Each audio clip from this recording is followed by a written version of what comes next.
Welcome. In front of me I have the Google Pixel 6, and today I'll go over unboxing along with a really quick overview of this phone. Now I'll mention that I already did unbox this device, as you'll probably figure out. You can see this is the foil that would normally be on the screen. So yeah, I'm not gonna try to, lie here. So anyway, you can already see that the device is fingerprinted. So let's just pop it out. And here, as you can see, the box itself doesn't really have much inside. We have just a little booklet right here with a SIM ejector, and we have a charging cable which is Type-C to Type-C, and then a little conversion from Type-A to Type-C. Not really sure why you would need this, to be honest. Majority of us do have a Type-A to Type-C connection cable, and it doesn't really help with this one. So for me, as an example, this cable would be useless because I don't have a Type-C charger. So yeah, that's basically all we get in the box. As you can see, the box is as small as they get. This is the phone in comparison. So yeah, no charger in here, that's kind of why. So anyway, going quickly, as quick as I can over the specification. Display wise, it's a 6.4 inch display with a 1080p by 2400 resolution. It's a Gorilla Glass Victus at the front, Gorilla Glass 6 at the back, and aluminum frame. It has a 90 Hz display refresh rate with an HDR10 plus certification. It's also an AMOLED display, so it has those perfect blacks, and comes with an 83.4% screen to body ratio, which you can see around here with this curved edges right here just a little bit. And additionally, it boasts a 411 pixels per inch, so it is a fairly dense display in terms of pixel wise. And moving on, running the new Android 12, which you can probably see right here. So if you've already seen some videos about the Android 12, you probably already are aware. There's a bunch of different changes, but most of them are cosmetic to make the device basically seem a little bit more cohesive, I think is the word that I'm looking for. So yeah, so moving on, in terms of specifications of this device, and this one specifically has, let me check, because I have no idea. Looks like it has no info right here. That's not very good. Maybe at the back. Oh yeah, there we go, at the back. So this is the 128 gigabyte storage. So it is basically the base version of it, because we have the 128 and 8 gigabytes of RAM, and then we also have a 256 gigabyte storage with also 8 gigabytes of RAM. And this device does not have any kind of expandable storage. If I open the little tray right here, just whip out the card out of here, you can see that it only takes a SIM card, and only on one side. There's nothing on the other side. So if you want more than 128 gigs of storage, you will need to opt into the higher version of it. Otherwise, you kind of get screwed. Now moving on to the processor right here, we are running, where's the info about it? Because this is some kind of like weird processor. See, I can't really find it. Oh, there we go. It chipset Google Tensor. So yeah, it's some kind of like Google, either overclock Snapdragon or just their proprietary processor. I'm not exactly sure, but it seems to run fairly well with this device. So yeah, no problem here. It does perform like a flagship device would.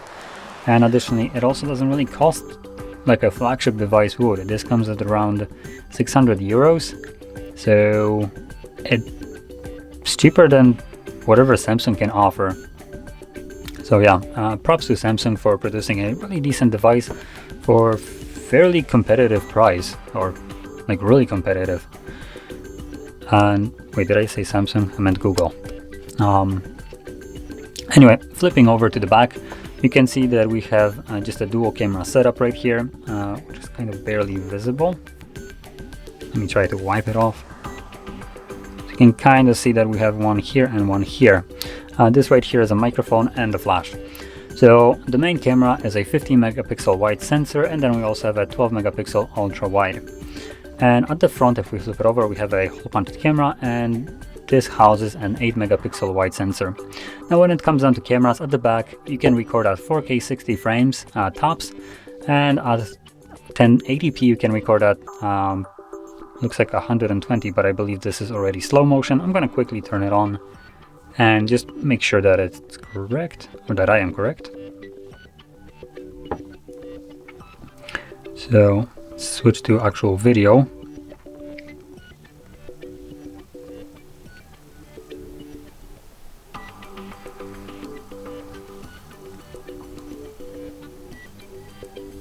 Yep, so 60 is just the standard recording, and then if you go above 60 to like 120 or 240, that is slow motion. Now while I have the camera open, I'm gonna quickly just capture a couple photos right here, see how it does, and if it actually focuses on the blend. There we go. Oh, that's actually nice. You can barely see it on the camera right here, but I selected the blend right here, and it does keep focus on it even when I move it around, which is really nice.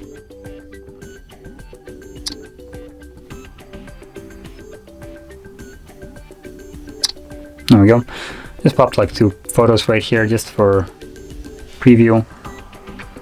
So here we go. I can zoom in, and honestly, I have no problem here. The camera looks really decent, the photo at least. Yeah, it looks really good. The colors are a little bit more saturated than they are right here, but barely, and the camera does perform really well here. Now, when it comes down to selfie, I don't really feel like testing it to show my ugly mug, so anyway, I'm gonna keep it at just the back. Now, finishing off the overview of this, we also have a built-in battery of 4614 mAh battery, and we have a 30 watt charging on here without the brick. We also have wireless charging at 21 watts and reverse wireless charging.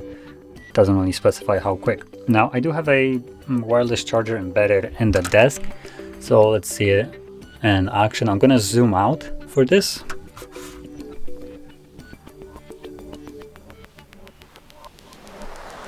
It's somewhere about right here. Oh, there we go. That's the camera. Let me move it out of the way. So you can see that it is right now charging. You can lift it up. Let me lock it and then place it back down.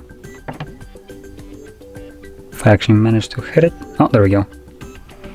So yeah, I do have a charger under here, that's why it's charging. And you can obviously see that it does have wireless charging here. So anyway, the device for the price that it costs is honestly really compelling.